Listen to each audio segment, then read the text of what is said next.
Hola amigos, y estamos en este episodio número 100 de nuestro Cardio Tips Podcast, hablando de un tema fascinante, novedoso, que es denervación renal, mitos y verdades. Aquí comienza Cardio Tips Podcast.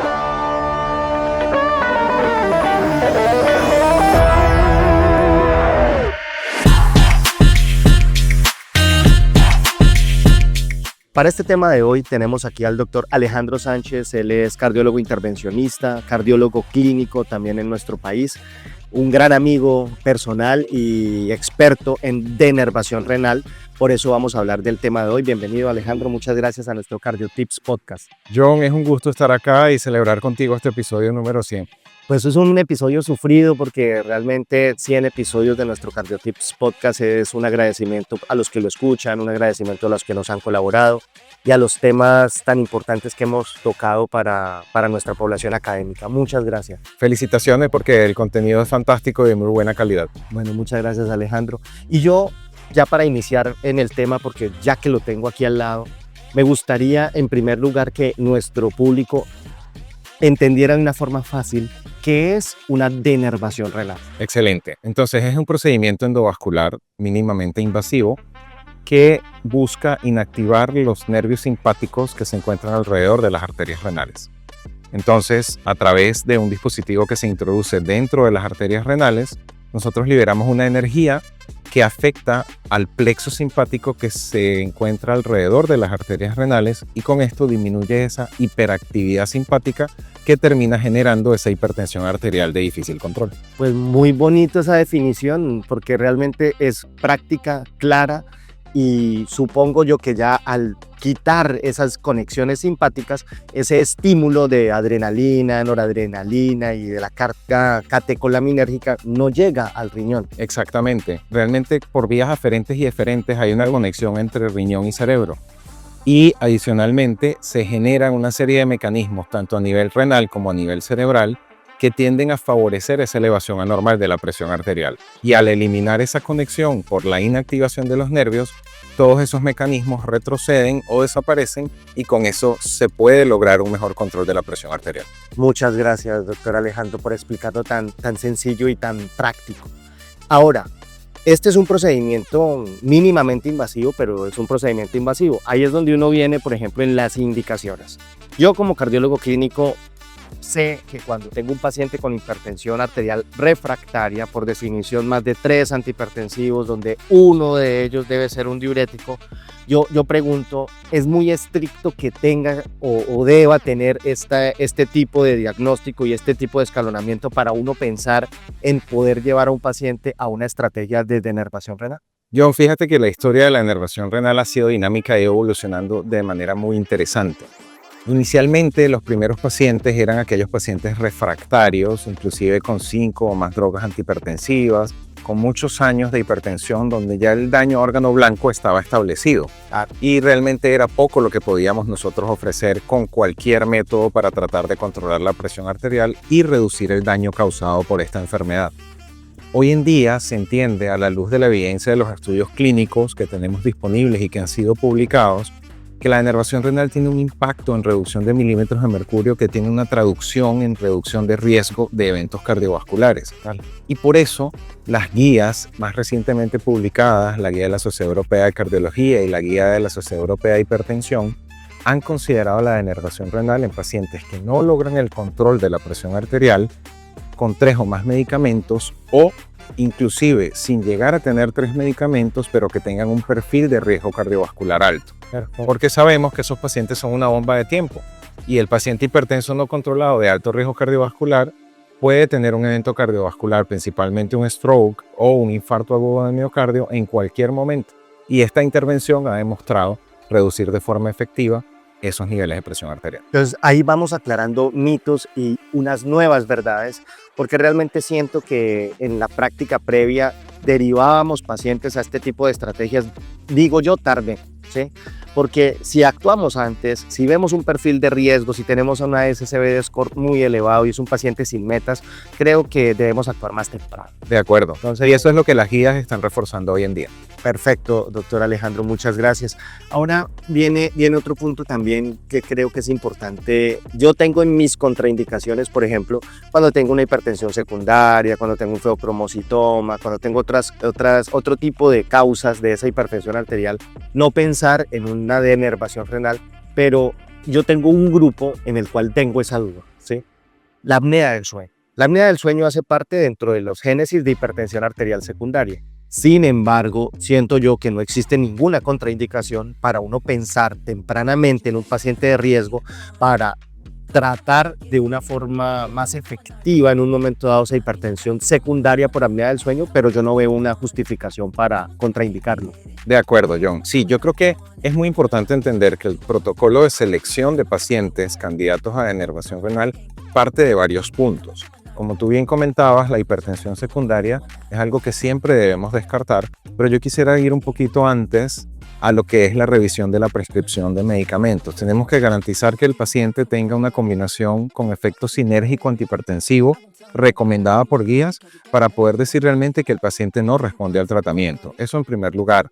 En segundo lugar, es importante verificar que no tenga medicamentos que de forma crónica puedan favorecer la elevación de la presión arterial. Corticoides crónicamente, algunos anticonceptivos orales o los vasoconstrictores nasales con uso regular puede favorecer elevación anormal de la presión arterial y eso también hay que considerarlo. Y el tercer punto, John, es muy importante garantizar que el paciente no sea un pseudohipertenso, principalmente relacionándolo con la hipertensión de bata blanca. Entonces, el monitoreo ambulatorio de la presión arterial es fundamental antes de considerar la denervación renal, sea con un equipo de monitoreo de 24 horas o con un monitoreo ambulatorio en casa. Una vez que nosotros tenemos este panorama claro, entonces podemos ir a definir si el paciente es candidato. Y sobre tu pregunta de la apnea de sueño, primero es importante entender que la apnea de sueño principalmente genera hipertensión sistólica nocturna, aunque hay una repercusión también durante la presión arterial de 24 horas. Debe hacerse una evaluación para ver si el paciente necesita asistencia respiratoria durante el sueño con un CPAP. Y luego de establecer esta definición, entonces nosotros considerar la posibilidad de ir a una denervación renal como un tratamiento complementario al CPAP y a las drogas antihipertensivas. Bueno, excelente, Alejandro, muy clara la respuesta, con la cual incluso me considero también de acuerdo, porque tuvimos precisamente un caso de apnea del sueño severa donde teníamos esa duda en hipertensión refractaria porque ya no teníamos más fármacos de donde, diría yo, echar mano para ese paciente hipertenso. Sin embargo, nos derivamos a un protocolo de denervación renal, lo cual le fue exitoso y en lo personal lo he seguido en los controles y he podido incluso desescalonar mucho de la terapia que tenía. Entonces realmente para mí siento yo que es una muy buena estrategia. Evita riesgo cardiovascular en eventos cardiovasculares mayores en pacientes de muy alto riesgo cardiovascular. Y creo yo que hay que seguir abriendo la brecha, seguir buscando pacientes, sobre todo también desde ciudades intermedias. Yo trabajo en Tunja, ¿sí? Y creo que cada vez más en nuestras ciudades intermedias debemos estar viendo más pacientes, sobre todo para la hipertensión arterial, que es uno de los factores de riesgo clásicos, principales y de los que menos control tenemos y metas en nuestra evidencia. Por esa razón creo que la denervación renal debe ir abriendo cada vez más camino para tempranamente actuar, y es un llamado como a los médicos de crónicos, es un llamado a especialidades de medicina familiar, medicina interna, cardiología, que tengamos en nuestra mente de una forma temprana esta opción terapéutica, Alejandro. Como médicos tenemos la responsabilidad de estar actualizados y en conocimiento de todas las terapias disponibles que pueden de alguna forma ofrecerle beneficios a nuestros pacientes. Y claramente estoy completamente de acuerdo contigo, John. Yo creo que nosotros necesitamos entender cuál es el paciente candidato a denervación renal, cuáles son los resultados de los estudios y cuál es el beneficio que ha demostrado esta terapia para incorporarlo dentro de nuestro armamentario terapéutico y poder ofrecerle siempre la mejor atención a los pacientes. Claro, Alejandro. A mí me sorprendió mucho porque estaba revisando el último estudio de de técnicas de denervación renal, no soy experto en denervación renal, pero me sorprendió mucho que MACE, como accidente cerebrovascular e infarto agudo de miocardio, incluso mortalidad se redujeron, o sea, mortalidad en seguimiento 6%, infarto agudo de miocardio 15%, accidente cerebrovascular 14-16%, que realmente siento que ahí es el claro beneficio de una estrategia de denervación renal en nuestros pacientes cardiovasculares, no actuar cuando ya tengamos un evento cardiovascular mayor. No sé si siento experiencia de los pacientes que llevas en el procedimiento, de lo que llevas, es lo que realmente en tu práctica se correlaciona también con los resultados de los estudios, calidad de vida, desescalonamiento, tratamiento antihipertensivo. En tu experiencia, ¿en qué le beneficia a un paciente el procedimiento de denervación renal? Este es un procedimiento, John, muy bonito porque ofrece muchos beneficios a los pacientes, y no solamente hablando de desenlaces cardiovasculares como tú lo mencionabas. Los resultados que se han observado con denervación renal son resultados subrogados de reducción en milímetros de mercurio de la presión arterial y están basados en estudios previamente publicados con terapia farmacológica. Hay una publicación muy bonita que hizo como un metaanálisis de los estudios diferentes de fármacos antihipertensivos y evaluaron en el seguimiento a largo plazo, 10-15 años, cuál era el impacto en desenlaces cardiovasculares como tú lo mencionabas actualmente, y en base a eso se hizo una estimación de que por cada 10 milímetros de mercurio nosotros podemos reducir 13% de mortalidad en todas las causas, 20% de desenlaces cardiovasculares compuestos, hasta casi 30% el riesgo relativo de tener un ACV, con 10 milímetros de mercurio de reducción en la presión arterial sistólica del consultorio. Entonces, desde el punto de vista de desenlaces clínicos hay un impacto importante. Yo quiero hacer énfasis en lo que tú comentabas ahora, y es la experiencia que hemos tenido los que hemos realizado el procedimiento en relación a calidad de vida. El paciente que es hipertenso es un paciente que tiene una limitación y una restricción para hacer sus actividades diarias, sobre todo cuando tiene una hipertensión severa de difícil control. Después del procedimiento, los pacientes refieren una mejoría significativa en su energía para hacer las actividades diarias, en su capacidad funcional, y adicionalmente hay otro punto interesante que son las consultas a urgencias por crisis hipertensivas. Los estudios demuestran que con denervación renal se puede reducir incluso hasta el 50% de las consultas a urgencias por crisis hipertensivas, y esto impacta positivamente en el nivel de ansiedad que tienen los pacientes hipertensos. Yo tenía pacientes que iban 4 o 5 veces al año a urgencias por crisis hipertensivas, y después del procedimiento, más allá de la reducción absoluta en milímetros de mercurio, se logra una estabilización y los niveles de presión arterial se mantienen homogéneos, evitando esos picos que ocasionan que el paciente pueda ir a urgencias. Bueno, doctor Alejandro, muchas gracias. Creo que hemos tocado indicaciones, resultados, beneficios, pero también hay mucho temor, si se puede decir, de los primeros eventos, de los procedimientos respecto a complicaciones.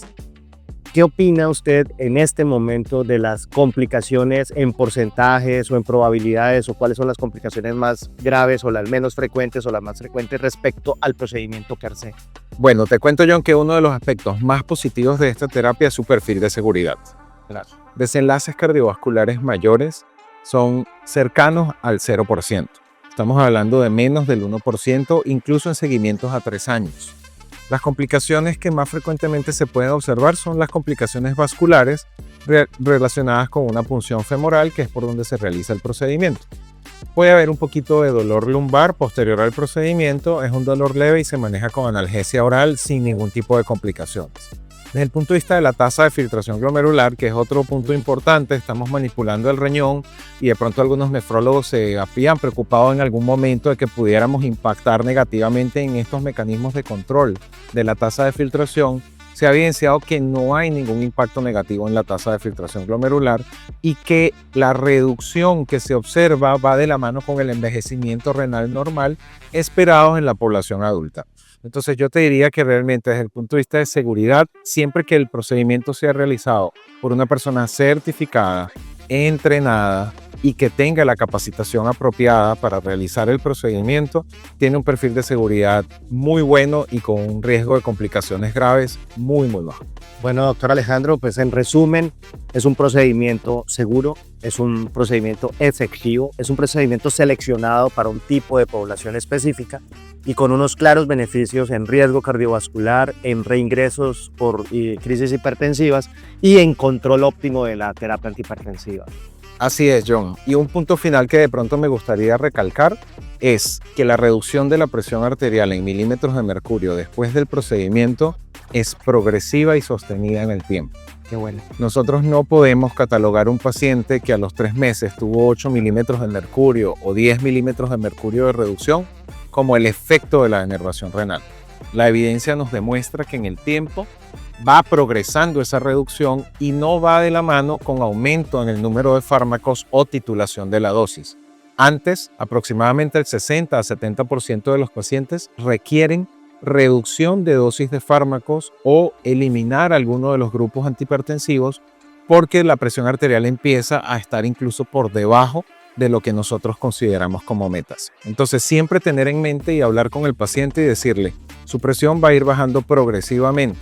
No es un efecto inmediato, no es un efecto a corto plazo, es un efecto a mediano o largo plazo, pero que va a repercutir en su perfil de riesgo cardiovascular y va a disminuir la posibilidad de que tenga un evento como complicación de la hipertensión arterial.